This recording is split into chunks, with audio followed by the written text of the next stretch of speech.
Hello friends, welcome to my channel Sutapa's kitchen. আজ আমি তোমাদের জন্য চিংড়ি মাছের পাতুরির একটি খুব সুন্দর রেসিপি নিয়ে এসেছি। গরম ভাতের সাথে স্বাদই আলাদা। শুরু করা যাক আজকের রেসিপি। দেখো, আমি সাদা সর্ষে আর কালো সর্ষে একসাথে 2 চামচ করে মিশিয়ে নিয়েছি। 2 চামচ মতন পোস্তও একসাথে নিয়ে নিলাম। 2 চামচ চার মগজ মিশিয়ে নিলাম। 4টে মতন কাঁচা লঙ্কা আমি মিশিয়ে নিচ্ছি। লঙ্কাটা তোমরা তোমাদের নিজেদের স্বাদ মতন মিশিয়ে নেবে। অল্প করে জল দিয়ে প্রথমে আমি পেস্ট করে নেব। পোস্তগুলো না বেশি জল দিয়ে যদি তোমরা পেস্ট করো দানা দানা থেকে যাবে, তার জন্য আমি প্রথমে একটু ড্রাই পেস্ট করে নিচ্ছি।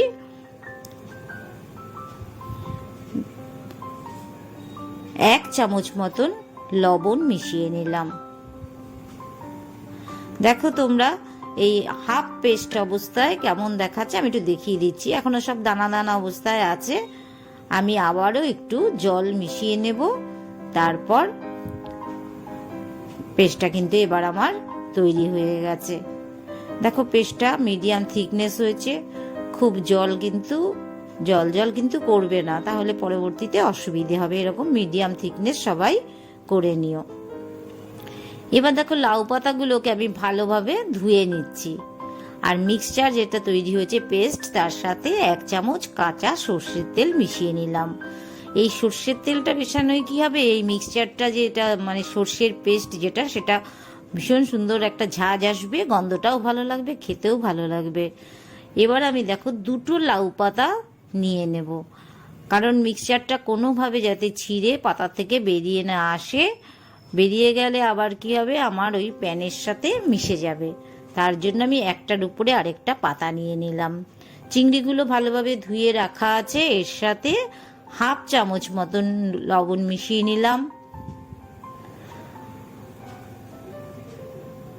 হাফ চামচ হলুদও আমি মিশিয়ে নিলাম। এবার একটু ভালো করে আমি একটু মাখিয়ে নেব। দেখো ভালো করে আমি মাখিয়ে নিচ্ছি। 1 চামচ মতন কাঁচা তেলও আমি সর্ষের তেল মিশিয়ে নিলাম।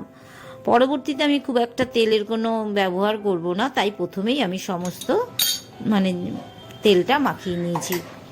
এই যে আমার সর্ষের যে পেস্ট আছে, এবার চিংড়িগুলো এর সাথে আমি পরপর মিশিয়ে দেব। তবে লক্ষ্য রাখবে এই জলটা কিন্তু মেশাবে না, তাহলে মিক্সচারটা পাতলা হয়ে যাবে। এবার আমি একটু ভালো করে এই পেস্টের সাথে চিংড়িগুলো মিশিয়ে নিচ্ছি।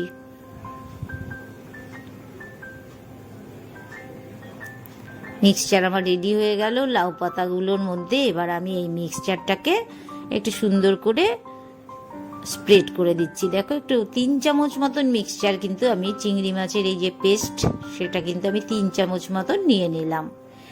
এবার তোমরা একটু ভালো করে ফলো করো আমি যে পাতাটাকে কিভাবে ফোল্ড করছি। দেখো মাঝখানে একটা লঙ্কাও দিয়ে দিলাম, কাঁচা লঙ্কা। প্রথমে 2 সাইড ভালো করে ফোল্ড করে নিলাম। তারপর আবার নিচের দিকটাও একটু ফোল্ড করে নিচ্ছি, ওপর দিকটাও ফোল্ড করে নিচ্ছি। ভালো করে তোমরা হাত দিয়ে চেপে চেপে করবে। এবার দেখো সুতোটা প্রথমে লম্বালম্বি ভাবে আমি পেঁচিয়ে নিচ্ছি। তারপর দেখো চওড়া ভাবে আবার একটু সুতোটা পেঁচিয়ে নিচ্ছি। খুব ভালোভাবে বেঁধে নেবে, না হলে কিন্তু তোমাদের এই মিক্সচারটা স্প্রেড করে যাবে, সমস্ত রান্নাটাই নষ্ট হয়ে যাবে। দেখো আমার পেঁচানো কিন্তু মোটামুটি হয়ে এসছে। এবার সুতোটাকে আমি একটু, তোমরা যেভাবে সুবিধে হয় আটকে নেবে সুতোটা। আরেকটাও আমি তোমাদের দেখিয়ে দিচ্ছি, দেখে নাও। এই যে দেখো 2 সাইড থেকে প্রথমেই ফোল্ড করে নিলাম।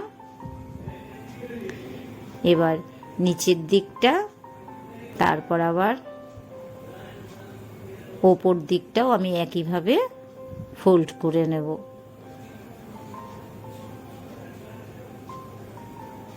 এবার সুতো দিয়ে আমি ভালোভাবে একে বেঁধে নেব। মোটামুটি আমি ভালো করে সুতো দিয়ে পেঁচিয়ে নিলাম। আমার কিন্তু পাতুরির জন্য মিক্সচার সমেত লাউ পাতায় সব রেডি হয়ে রইল। সুন্দর কিন্তু আমার পেঁচানো হয়েছে, খোলার খুব একটা সম্ভাবনা নেই। ফ্রাইং প্যানের মধ্যে দেখো 1 চামচ মতন আমি সর্ষের তেল নিয়ে নিলাম। এবার পর আমি লাউ পাতা সমেত পাতুরিগুলোকে ফ্রাইং প্যানের মধ্যে আমি নিয়ে নিচ্ছি। তবে লক্ষ্য রাখবে তেলটা যেন মানে গ্যাসের ফ্লেমটা যেন মিডিয়াম কিংবা লো থাকে। প্রথমেই কিন্তু খুব বেশি ফ্লেম দেবে না, তাহলে পাতাগুলো পুড়ে যাবে। যেই 4 থেকে 5 মিনিট মতন হয়ে এসছে, আমার কিন্তু ভাজাগুলো 1 পিঠ হয়ে গেছে।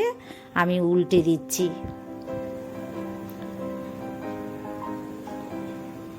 দেখো আমার ভাজাগুলো কিন্তু একদিক হয়ে এসছে, বেশ সুন্দর হচ্ছে। এমনভাবে আমি করতে চাইছি যাতে লাউ পাতা সমেত খাওয়া যেতে পারে। এবার দেখো আমি একটু ঢেকে দিচ্ছি, পাতাগুলোও সুসিদ্ধ হবে আর মিক্সচারটাও রেডি হবে। দেখো জলটা কিন্তু বেরিয়ে এসছে। আবার কিছুটা 4-5 মিনিট মতন সময় দিলাম, আমার কিন্তু প্রায় রেডি হয়ে গেছে। দেখো একদম সুন্দর হয়েছে। আমি পাতা সমেতই চিংড়ির পাতুরি খেতে পারবো। বন্ধুরা, তোমাদের যদি আমার রেসিপিটা পছন্দ হয় তবে সবাই সুতপাস কিচেন অবশ্যই সাবস্ক্রাইব করো, লাইক শেয়ার করতে কিন্তু ভুলো না। পরবর্তী রেসিপি নিয়ে আমি আবার তোমাদের কাছে আসব। সবাই ভালো থেকো বন্ধুরা। এবার আমি তোমাদের একটা দেখো পাতুরি খুলে দেখাচ্ছি, খুব সুন্দর হয়েছে। দেখো থিকনেসটা একদম খুব মানে জলে জলেও হয়নি, বেশ সুন্দর ড্রাই